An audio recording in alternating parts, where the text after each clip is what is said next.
নিজস্ব লৈ আমাৰ এইখন অসমত তেওঁলোকৰ কৃষ্টি সংস্কৃতি ঐতিহ্য পৰম্পৰা লৈ আছে, তেওঁলোকৰ নিজস্ব আছে আৰু তেওঁলোকে বিভিন্ন সময়ত কেইবাবছৰো সন্মিলন পাতি মোক আমন্ত্ৰণ জনাইছে।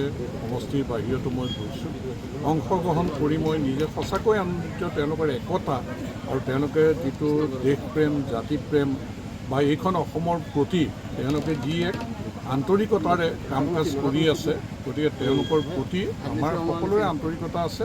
আজি এই পূজাত সম্পূৰ্ণ থাকিব নোৱাৰি, মই দুখিত, কিন্তু এই পূজাৰ কাৰণে মই তেওঁলোকলৈ শুভেচ্ছা জ্ঞাপন কৰিছোঁ। যিখন সভা হ'ব ইয়াৰ কাৰণেও শুভেচ্ছা জনাইছোঁ। সফল পূজা সফল সভা হওক আৰু সকলোৰে মংগলৰ কাৰণে তেওঁলোকে যি পূজা কৰিব তাত মোকো যাতে মোক কাম কৰিবলৈ শক্তিৰ কাৰণে তেওঁলোকে পূজা কৰে, তাৰ কাৰণেও অনুৰোধ জনাই মই তেওঁলোকক শুভেচ্ছা জনাবলৈহে আজিৰ দিনটোত ইয়ালৈ আহিছোঁ। তেওঁলোক একত্ৰিত হওক, শক্তিশালী হওক, অসম মাতৃৰ তেওঁলোকে সম্পদ হিচাপে সদায় কাম কৰি যাওক, এই কামনা কৰিছোঁ। ধন্যবাদ।